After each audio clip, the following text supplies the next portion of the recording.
Hello everyone, welcome back to my channel. Before starting the video, please subscribe and keep watching for more details videos. WTA star who's desperate for a rematch with Aryna Sabalenka loses in US Open qualifying first round. Aryna Sabalenka is the world number one for a reason, having dominated the WTA Tour over the past 12 months. In 2024, Sabalenka won her maiden US Open title, defeating Jessica Pegula 7-5, 7-5 in the final. The Belarusian star will return in 2025 as the defending champion, looking to pick up her first Grand Slam of the year, having lost in the finals of the Australian Open and French Open.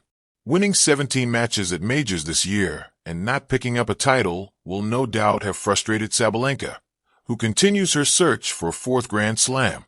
She isn't the only one frustrated, however, as one woman who lost to Sabalenka at a Grand Slam earlier this year will now miss out on a chance to avenge her defeat in New York, having lost in the first round of US Open qualifying. Carson Branstein loses to Wang Xiyu in US Open qualifying. Earlier this year, Canada's Carson Branstein qualified for her first Grand Slam main draw at Wimbledon. Handed a nightmare draw in round one, Branstein met Sabalenka, the top seed and tournament favorite. In straight sets, Branstein fell to Sabalenka 1-6, 5-7, coming up short on center court. Reflecting on her defeat to the world number one, Branstein said she really badly wanted a rematch with Sabalenka. Unfortunately for Branstein, she won't get her rematch at Flushing Meadows, as she lost her opening qualifying match. Taking on China's Wang Xiyu, Branstein won the first set 6-3, but was unable to hold on to the advantage. Losing the second and third sets, 3-6, 3-6, Branstein failed to advance, missing out on a US Open debut. The 24-year-old now holds a 4-2 record in Grand Slam qualifying this year, having previously fallen in round two of the qualifying event in Paris. Grand Slam round opponent result score. French Open Q1 Whitney Osuigui wins 6-4, 6-2. French Open Q2 Rebecca Mazarova lost 0-6, 3-6. Wimbledon Q1 Lois Boisson wins 6-2, 6-7, 6-4.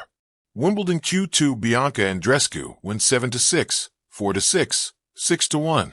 Wimbledon Q3 Raluca Georgiana Srbin win 4-6, 7-6, 6-2.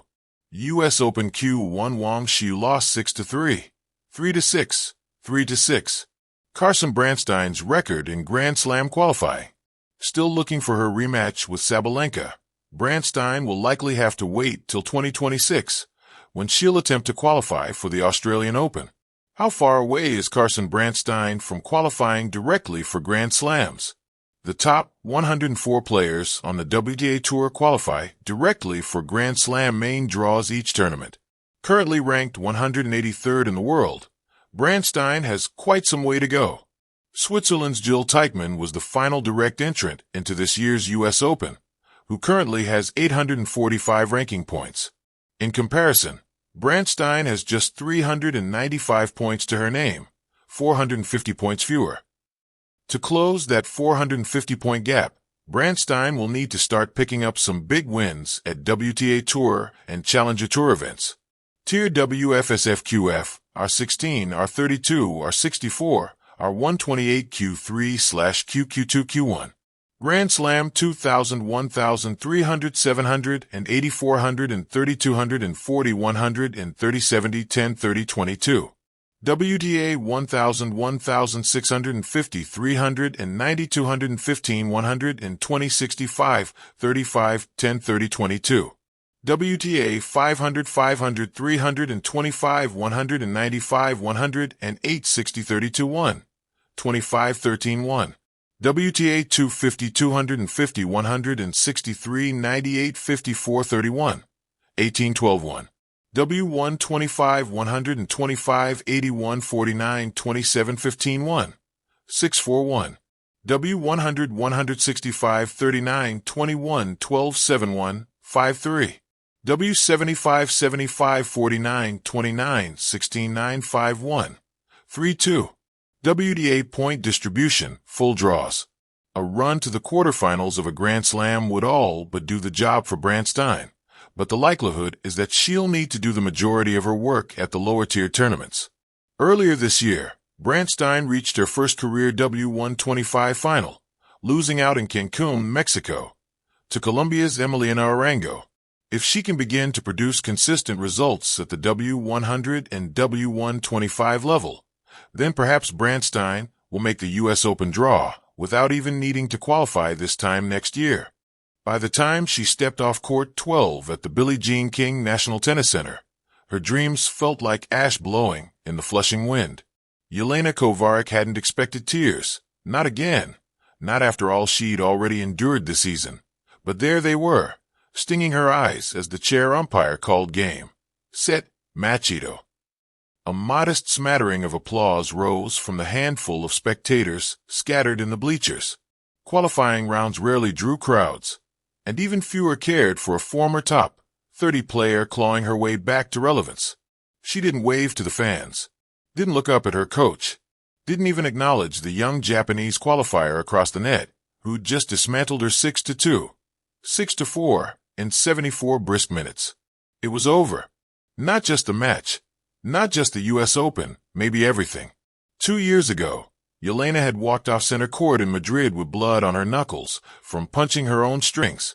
She'd lost to Aryna Sabalenka in the quarterfinals, 7-6 in the third, a match that spiraled through every dimension of brutality. Winners, double faults, screaming contests. Jelena had led 5-2 in the decider. Served for it. Twice. She remembered it like an imprint carved into her skin. Sabalenka had shaken her hand with a smirk.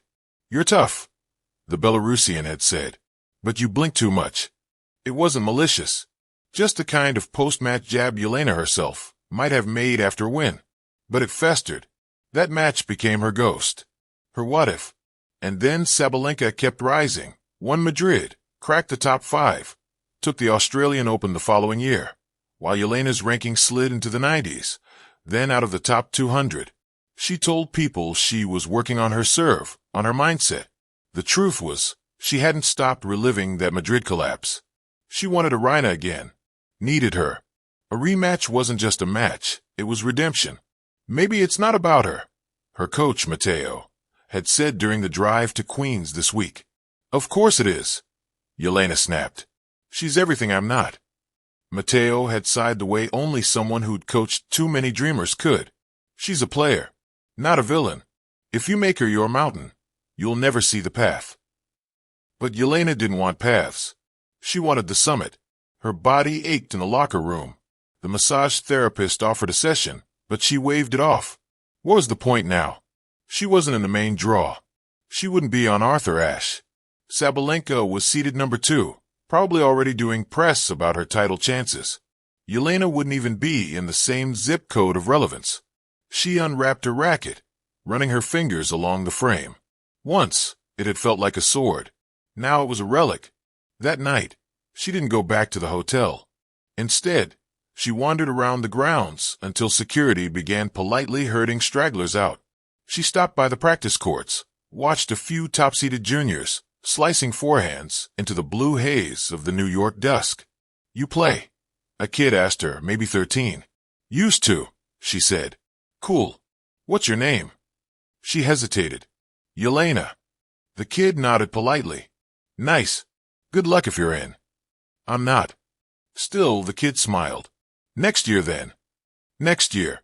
She wasn't sure there would be one. The Sabalenka match had been her best level. Her top gear. She'd played like a lion, every forehand scorched, every return struck like a dare. And still she'd lost. That was the part she couldn't shake. If your best wasn't enough, what was left? The press didn't come looking for her after the loss. No articles, no podcast mentions. No one cared that Jelena Kovarik had tried to mount a comeback. The world didn't stop spinning because a once promising Czech player lost in the qualies. She scrolled through her phone in bed, watching Aryna's post-practice interviews. "I feel strong. I feel ready," Sabalenka told reporters, flashing her trademark grin. "I just want to enjoy the fight." Jelena turned the volume down. She used to love the fight too. Now it just felt like drowning. Matteo knocked on her door the next morning. She didn't answer, but he slipped an envelope under the frame. Inside was a folded note and a single line. If you can't beat her on the court, outlast her everywhere else. And below it, 2 plane tickets to Prague. She stared at them, confused. She wasn't planning to leave New York yet. Why Prague? Then she saw the dates. The tickets were for a small ITF event back home. Clay courts. Low prize money. Barely any ranking points. The kind of event a 16-year-old might play to earn her first WTA nod. But maybe that was the point. 3 weeks later, Jelena stepped onto a court in a village near Brno, wearing old shoes and a blank-stickered racket. No cameras. No crowds. Just one-line judge and a chair umpire who mispronounced her name. She won in straights. Then again and again. In the locker room, young girls whispered as she passed. "That's her," they murmured. "She'd beat Badosa once." Yes, she had. Once. That memory didn't haunt her. It glowed. Autumn rolled in. Jelena kept grinding. Smaller tournaments in Europe. Cold showers. Empty gyms. Mismatched string jobs. She lost a final in Budapest after serving for it. Didn't cry. Didn't punch her racket. Just nodded and booked a flight to the next event. She didn't check Sabalenka's results anymore. Didn't need to. In January, she made it to the final round of Australian Open qualifying. She served well, moved better.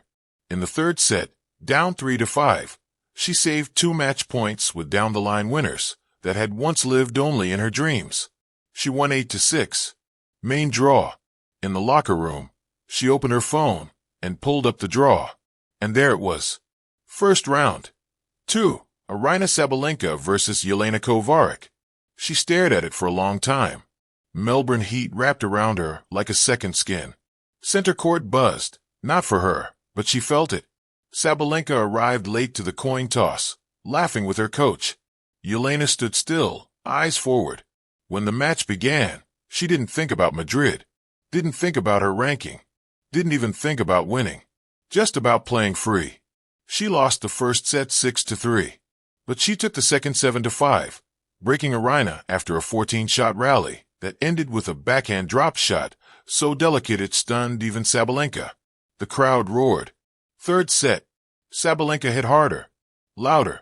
Jelena held. Fought. Saved break points. At 4-4, she blinked. One loose forehand. Then a double fault.